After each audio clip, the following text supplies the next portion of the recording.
सुबह की सब्जी। देखो भैया, घर के मर्दों को पैसा कमाने के लिए क्या क्या नहीं करना पड़ता, तो ऐसे में घर की औरतों की भी तो कोई जिम्मेदारी बनती है ना, क्यों? रीटा देख, ये सब्जी मनोज छोड़ कर चला गया। अरे बासी पालक की सब्जी कौन खाता है, ऊपर से पैसा अलग गया। तो क्या करूँ माँ जी, बड़ी भाभी न जाने कहाँ से लाकर सब्जी बनाती है। माँ जी, मैं कैसे शाम की सब्जी ताज़ी बनाऊँ, समझ भी नहीं आता। सासू माँ, आप क्यों नहीं रीटा को बता देती कि सुबह उठकर सब्जी लेनी होती है कल्लू भैया के ठेले से। कल्लू भैया का ठेला? ये क्या है सासू माँ? अरे कुछ नहीं बहू, तेरी नई नई शादी हुई है ना। कैसी बात कर रही है बड़ी बहू, अभी तो उससे शादी होकर आए साल भी नहीं हुआ। कहाँ ताज़ी सब्जी के लिए अभी से इसको प्रेशर देना। वाह माँ जी, मेरे लिए भी ऐसा सोच लेती, तब तो नहीं सोचा। सुनो रीटा, सुबह के 4 बजे कल्लू सब्जी वाला आता है। मोहल्ले की सारी औरतें 3 बजे से उठकर खड़ी हो जाती हैं नुक्कड़ पर। ताज़ी सब्जी लाता है, वही सब्जी हमारे घर में सब खाते हैं। तो सुबह 3 बजे का अलार्म लगा लो, समझी? रात के 3 बजे? ओ माय गॉड, इतनी जल्दी तो मेरी साथ पूछते नहीं उठी, मैं क्या ही उठूंगी। हाँ बहू, वैसे तो इस घर का यही रिवाज है। कल्लू का बाप जब से ठेला लगाता था, मैं, मेरी सास और सास की भी सास उठा करती थी। अब तुम लोगों को भी यही परंपरा निभानी है। घर में उसी सब्जी की आदत है, फ्रेश और ताज़ी। बाकी तो हमारे घर में कोई नहीं खाता। सास और बड़ी भाभी आदेश देकर निकल जाती हैं और बेचारी रीटा सोचती रहती है कि भाई ये कौन सी परंपरा है कि रात को 3 बजे उठो सब्जी लेने के लिए। वो सीधा कमरे में जाती है पति के पास। ए जी, क्या है ये कल्लू का ठेला वाला पंगा? पंगा नहीं, ताज़ी सब्जी। हम लोगों के चेहरे पर जो चमक देख रही हो ना, वो खानदानी नहीं है। वो तो कल्लू सब्जी वाले की दी हुई है। अरे मेरी दादी क्या, दादी की दादी क्या, सब कल्लू के दादा परदादा से ही सब्जी खरीदती रही हैं। अरे हम क्या, पूरा मोहल्ला ही खरीदता है वहाँ से। तो ये मोहल्ले और ख़ानदानी परंपरा के बारे में आपने बताया क्यों नहीं जब देखने आए थे? तो कौन रात के 3 बजे उठता है, वो भी ताज़ी सब्जी खरीदने के लिए? यार ये बताने वाली क्या बात होती है, खुद समझना होता है ना कि ससुराल में किचन तो संभालना ही होगा। हाँ तो उसके लिए किसने मना किया है, लेकिन रात के 3 बजे? मेरे बस की नहीं है, बता देती हूँ। लेकिन बहू की चलती कहाँ है, सास का हुक्म, पति की रजामंदी। बहू बेचारी करे तो क्या करे। अगले रोज़ रात के 3 बजे चौराहे में भीड़ लगी रहती है। रीटा देखकर हैरान, उसने तो सपने में भी नहीं सोचा था कि सब्जी के लिए इतनी भीड़ भी हो सकती है। लगता है फ्री में साड़ी बट रही है, किसी को पता ना चले इसलिए रात में ही बांट रहे होंगे। किसी को पता नहीं चलेगा, मैं भी जाकर 4-5 साड़ियाँ ले ही लेती हूँ। तभी रीटा भीड़ में से एक औरत से बात करती है। साड़ी फ्री में बट रही है क्या, जो इतनी भीड़ है? तू रीचा है ना, लता बहन की छोटी वाली बहू? पहली बार दिखी हो। तेरी सास और जिठानी तो अक्सर आते हैं। हाँ हाँ, अच्छा, तो मुझे बताया नहीं उन लोगों ने कि सुबह साड़ी भी फ्री में बटती है। देखो तो कितनी औरतें लाइन में हैं। अरे कल्लू का ठेला लगने वाला है, सब्जी के लिए खड़े हैं सब। बताया नहीं तेरी सास ने? हाय रे, ये भीड़ कल्लू के ठेले के लिए है। हे भगवान, इतने लोग! हाय रे, नंबर तो आने से रहा। अरे नहीं नहीं, तेरे तो पुश्तों से सब्जी ले रहे हैं ना कल्लू भैया से। और कल्लू भैया अपने पुराने कस्टमर के पहले से ही पैकेट लगा कर रखता है। पैकेट लो, पैसे दो और निकलो। नसीब वाली हो जो लता बहन के घर शादी हुई, नहीं तो लाइन में 3 बजे से 9 बजे तक खड़े रहो, फिर भी सब्जी नहीं ले पाते। और होता भी ऐसा ही है। कल्लू ठेले वाला रीटा को देखता है और, अरे बहू कैसन हो, शादी में आए थे हम, तेरी पहचाना बेटा? वो क्या है ना, तेरे घर की सब्जी का पैकेट हम सबसे पहले पैक करके रखा हूँ। भाई सालों से सब्जी खा रहे हो आप लोग हम लोगों के यहाँ की, भले लोग हैं ससुराल वाले तुम्हारे। रीटा सब्जी लेती है, घर आ जाती है, लेकिन घर आकर उसे नींद आ रही थी। वो जैसे ही लेटती है, सास की आवाज़ आती है। रीटा, ओ रीटा, लेकर आ गई सब्जी? ला बहू, मुझे दे दे, मैं कट कर देती हूँ, और हाथ धो कर देना बेटा। हे भगवान, सब्जी रात के 4 बजे कौन काटता है? वो क्या है ना, माँ को आदत हो गई है। वो तो सब्जी लाकर काट धोकर छौंक कर फिर घर के काम में लग जाती थी। जाओ अब माँ को दे दो, सब्जी नहीं मिली तो चिल्लाती रहेंगी। रीटा को गुस्सा आता है, वो बाहर जाती है, सास के पास सब्जी का थैला रखती है। मुझसे नहीं होता सुबह उठना, मैं कल से नहीं उठूंगी बस, नहीं तो मैं चली मायके। अरे क्या बोल रही है बहू? तो क्या घर के मर्द खाना ना खाए, भूखे सो जाए हैं? माँ और बीवी की नोकझोंक सुनकर सुनील भी बाहर आ जाता है। अरे क्या हो गया, सुबह सुबह क्या चिक चिक लगा रखी है तुम दोनों ने?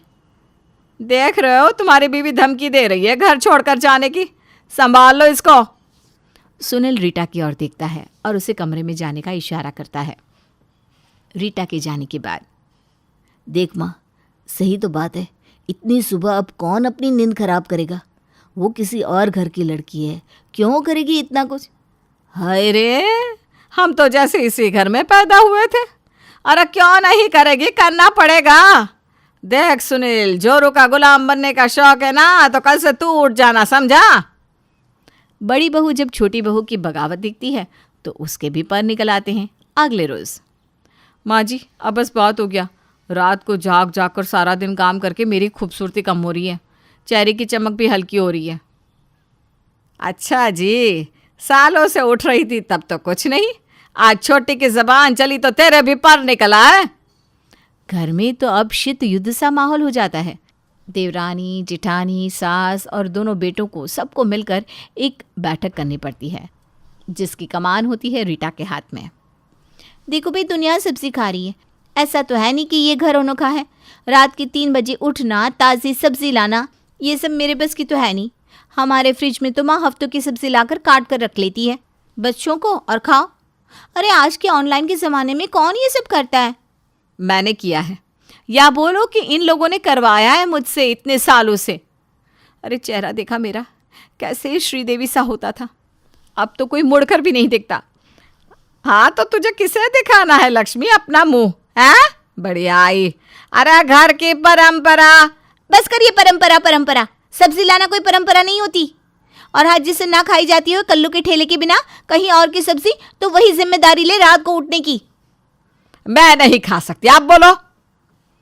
वैसे कल्लू के सिवा कहीं और के तो मैं भी नहीं खा सकता हूँ। अब क्या करे, रीटा ने तो हाथ खड़े कर दिए थे। सास को रात को दिखाई नहीं देता था, वो कैसे जाती? और बेटे, वो दोनों नौकरी करे, पैसे कमाए या रात रात नींद खराब करे। ये क्या मजाक है, सदियों से हम लोगों के घर कल्लू की सब्जी आ रही है, फिर आज इतना क्लेश क्यों हो रहा है? सुनील, तुझे अपनी घरवाली को समझाना चाहिए। क्या कोई समझेगी? बात तो अब इसी पर आकर टिक गई कि उठेगा कौन। रीटा ने तो साफ मना कर दिया, बड़ी बहू भी अड़ गई, सास से उठा नहीं जाता, बेटे दोनों नौकरी वाले। अब देखो मजबूरी सबकी है, लेकिन खाना भी सबको ही है ताज़ा सब्जी। तो ऐसा कर लेते हैं, एक एक दिन की ड्यूटी लगवा लेते हैं, क्यों? छुट्टी वाले 2 दिन दोनों बेटे उठेंगे, बाकी दिन मैं और बहू हैं। रीटा के पास अब कोई चारा नहीं था। कैसे भी करके वो अब सुबह 3 बजे ताज़ी सब्जी लाने को तैयार हो जाती है, लेकिन फिर भी फिराक में तो रहती है कि किसी तरह से इस घर में ये आदत छूट जाए। फिर अगले रोज़ सास की बारी होती है। अरे भगवान हिम्मत देना, अंधेरे में मैं बुढ़िया कहीं गिर पड़ ना जाऊं। सास को आँख से ठीक से दिखाई तो नहीं देता, वो किसी तरह रात के अंधेरे में जा रही होती है। तभी सामने से कोई जानवर आ जाता है और सास बेचारी गिर जाती है। हाय रे, कोई है क्या, मर गई रे। तभी मोहल्ले की कुछ औरतें जो कल्लू के ठेले से ताज़ी सब्जी लेने आई थी, वो आ जाती है। अरे क्या है बहन, इस उम्र में तो सब्र कर लो, 2 बहू हैं, लेकिन फिर भी रात बिरात सब्जी के लिए आ गई। अब क्या ही बोलूं, ये मेरी बहू है, एक हम थी जो निभा गए। इन लोगों को तो बस आराम चाहिए, ये ना उठने वाली सुबह सुबह। सास जैसे तैसे लंगड़ाते हुए घर आती है। उधर रीटा बहू भी परेशान थी कि कैसे भी करके वो ये सुबह की सब्जी का नाटक खत्म कर दे। रीटा अपने पापा को फ़ोन करती है और सारी बात बताती है। बेटा, एक पीढ़ी का ढोंग अगली पीढ़ी की परंपरा बन जाता है, तो ऐसे ढोंग से तो बचना चाहिए। ताज़ी सब्जी के लिए अपनी नींद और चैन खराब करने की कोई ज़रूरत नहीं है। तू एक किसान की बेटी है, बोल क्या क्या सब्ज़ी खाते हैं तेरे ससुराल वाले? मैं तुझे बताऊंगा तरीका कि कैसे तू हर रोज़ ताज़ी सब्ज़ी ले सकती है, समझी? बस मैं जैसे बोलूँ वैसा कर, और कम से कम 1 महीने इस परंपरा को निभा ले। रीटा पिता के कहने पर काम करती है और फिर एक दिन, मुझसे नहीं होता, मैं नहीं जा सकती। मैं भी माँ, ऑफिस का सारा काम करके एक दिन मिलता है आराम करने का, उस पर भी सब्जी लेना? नहीं नहीं, मैं नहीं जा सकता। परंपरा क्यों सिर्फ बहुओं के लिए होती है? क्या उनको आराम करने का हक नहीं है? जो आप नहीं कर सकते वो बहुएं कैसे करेंगी? नहीं कर सकते हम भी? नहीं करेंगे। क्यों भाभी? हाँ बिल्कुल, हम तो खा सकते हैं बाजार की सब्जी। ये आदत किसने और क्यों डाली? सासू माँ, आपने ऐसी प्रथा को आगे ही क्यों बढ़ाया, बताइए। सास कुछ नहीं बोल पाती। कुछ देर के बाद, मुझे नहीं लगा था कि परिवार को ताज़ी सब्जी खिलाना कुछ गलत है। जब तक शरीर में हिम्मत थी किया। सोचा तुम भी मेरी तरह होगी, लेकिन हर कोई अलग होता है। कोई बात नहीं, कल से देखते हैं। लेकिन ये क्या, खाने के टेबल पर जब सब्जी आती है तो वो तो कल्लू के ठेले से भी ज़्यादा स्वाद थी। अरे आज कौन गया था सब्जी लेना? कोई नहीं सासू माँ। वो देखिए, सास घर के पीछे का गार्डन दिखती है। पूरा गार्डन ताज़ी सब्जियों से लहरा रहा था। अरे हमारा खुद का खेत? हाँ माँ जी, आखिर एक किसान की बेटी हूँ मैं। क्यों, कैसी लगी सब्जी? अरे पहले से भी ज़्यादा अच्छी। वाह बहू वाह, मज़ा आ गया।